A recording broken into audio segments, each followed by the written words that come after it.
et là on retrouve encore l'idée de l'arche, à revenir vers nous-mêmes. C'est-à-dire, tant que je suis pas vers moi-même,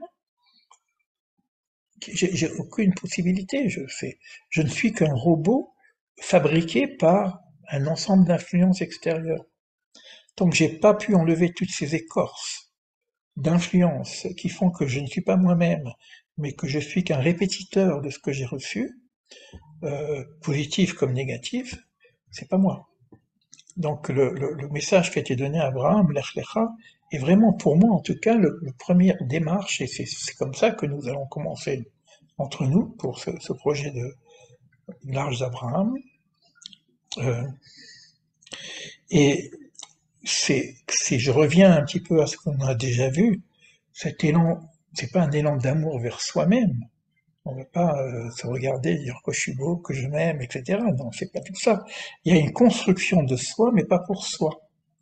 Et la finalité, c'est évidemment c'est de recevoir pour mieux donner, tout simplement.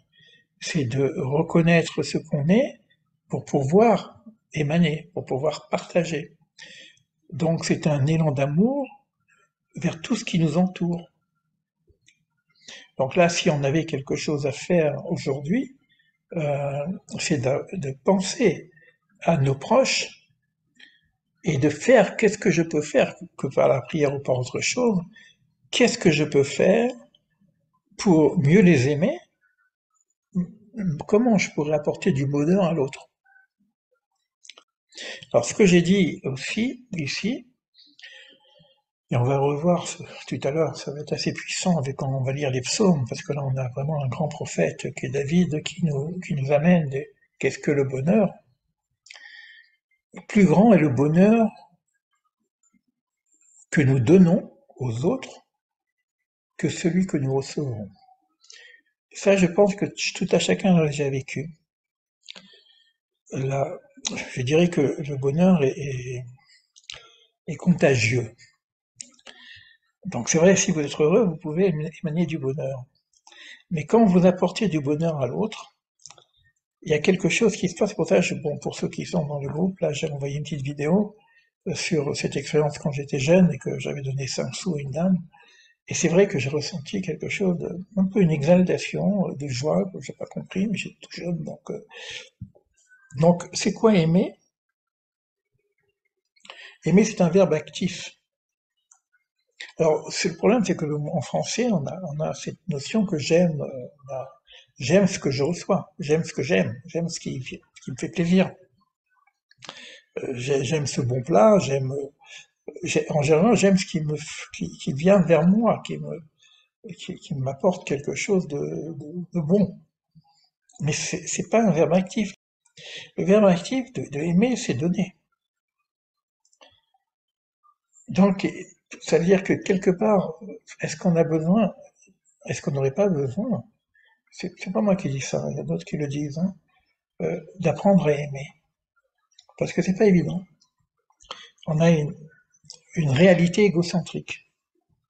On a une réalité que le bonheur, c'est le plaisir que je reçois. Et on va être en quête de ce bonheur. D'ailleurs, je l'ai dit plus loin, je vais le dire maintenant, même si on le retrouve après dans mes petites notes que j'avais prises comme ça. Viktor Frankl disait que la quête du bonheur est une pathologie. Et ça, il faut qu'on comprenne qu'est-ce que veut dire Viktor Frankl. J'en parle dans mes ouvrages aussi. Hein. Alors qu'on sait que la réalité du bonheur, le sens de la vie, le sens de la création, c'est que nous soyons des hommes heureux. Hommes, femmes, hein, c'est pareil, hein, avec un grand H. Hein. Alors comment ça marche cette histoire? Qu'est-ce que veut dire Viktor Frankl? En disant que c'est une pathologie alors que c'est la finalité du projet divin que nous soyons nous-mêmes euh, un réceptacle de la force divine qui nous ramène en situation de bonheur.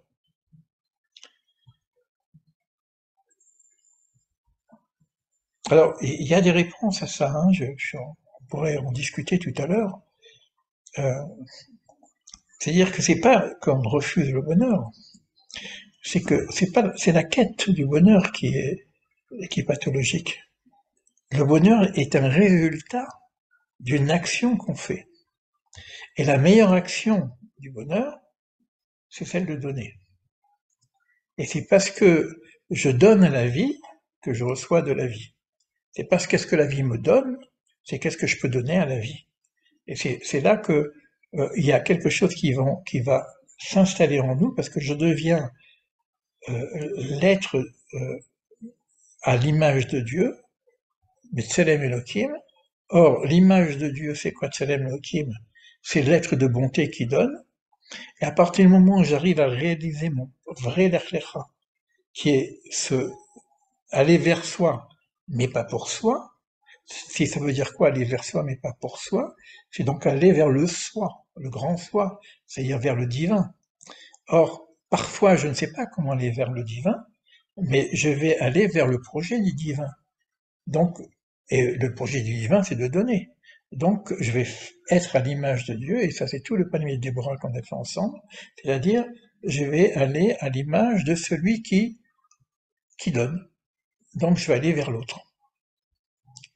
Comme on dit, Mère Teresa, le paradis, c'est les autres, et non pas. Voilà. Ça, c'est une première chose. Une autre chose que j'ai pu retenir, c'est que la vie est difficile. Donc, c'est quand on est face à la douleur, quand on est face aux épreuves, c'est extrêmement difficile de dire bah, je suis heureux. Donc, si je regarde uniquement la situation de l'épreuve, je ne peux pas parler de bonheur. Or, même s'il y a épreuve, il y a de la vie. La vie continue. Les oiseaux continuent à chanter. Les arbres continuent à pousser. Les fleurs continuent à, à donner leurs couleurs et leurs odeurs. Il y a des enfants qui jouent dans la rue. Alors c'est vrai que je suis centré dans mon malheur, et ben je ne vais pas sentir du bonheur, mais en même temps, il y a quelque chose qui existe. Alors, je ne vais pas parler de choses qui sont difficiles, j'ai écouté des vidéos qui sont magnifiques là-dessus, une dame qui a perdu ses enfants, etc., c'est à la guerre, qui a eu même un prix, le prix d'Israël. Elle, d'un côté, elle a la souffrance de ce qu'elle a perdu, donc de l'absence, de ce qui manque, et de l'autre côté, elle avait d'autres enfants. Donc il y a aussi une inversion à faire en soi-même pour changer de posture entre ce que j'ai été pris par la souffrance, ou j'ai été, ce qu'on m'a enlevé, mais en même temps ce qui m'est donné, ce qui me reste. Parce que ce qui reste, c'est aussi, c'est la vie. Et à ce moment-là, il y a une situation de gratitude à avoir de ce qu'on a. Tout à l'heure, j'écoutais quelque chose aussi qui me fait, c'est, par exemple, cette phrase qui est très forte, c'est Modé ani lefanecha. Que le matin, quand on ouvre les yeux, on commence à remercier Dieu de nous rendre l'âme. Parce qu'on ne sait pas quand tu t'endors si tu te réveilles. Nous, on est certain qu'on va se réveiller, mais bon, il y en a qui se réveillent pas, il faut savoir quand même. Mais quoi qu'il en soit, on a une gratitude de se dire, tiens, je suis vivant, j'ai une nouvelle journée, mais on n'y pense pas, on fait les trucs d'une façon automatique. Et ça veut dire quoi? J'ouvre les yeux le matin, et ça veut dire j'ai une nouvelle journée pour moi, une journée pour vivre une nouvelle expérience, une nouvelle encore expérience sur Terre, peut-être pour recevoir de la vie, peut-être pour m'améliorer, peut-être pour mieux donner. En tout cas, c'est ça qu'on fait, c'est ce qu'on appelle la gratitude de ce qu'on a. Il y a des phrases comme ça que nous avons partagées ensemble. Miseu Achir, qui est-ce qui est riche? À Samear Bechelko, celui qui est satisfait de sa part. Alors c'est difficile quand t'as pas grand-chose, mais t'as quelque chose. C'est-à-dire que tu remercies, tu as une gratitude de ce que tu as. Donc ça, c'est quelque chose d'assez important.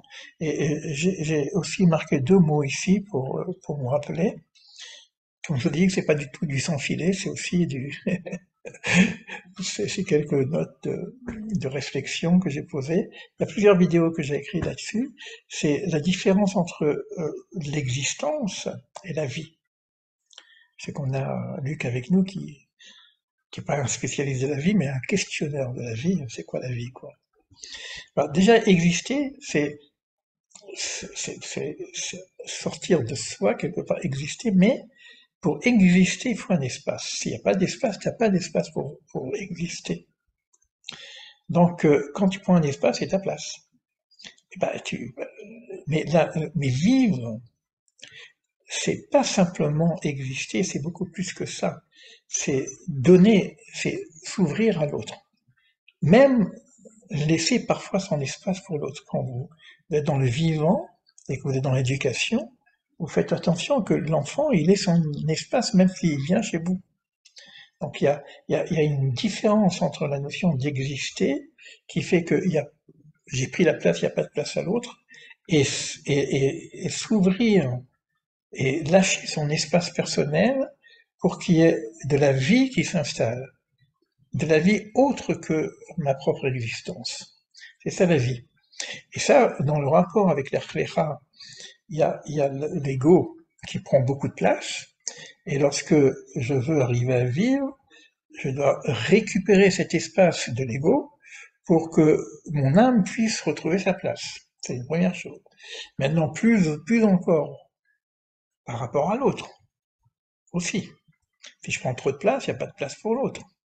Plus encore, au niveau du l'Echlecha encore, si je veux qu'il y ait une réalisation à l'intérieur de moi-même, c'est-à-dire de pressentir le divin qui est en moi, c'est le roi et le kim qui nous a insufflé à l'intérieur de nous-mêmes, mais si ma matière prend trop de place, il n'y a pas de place pour l'autre. Et là, le gros, c'est avec un grand 1, c'est le divin.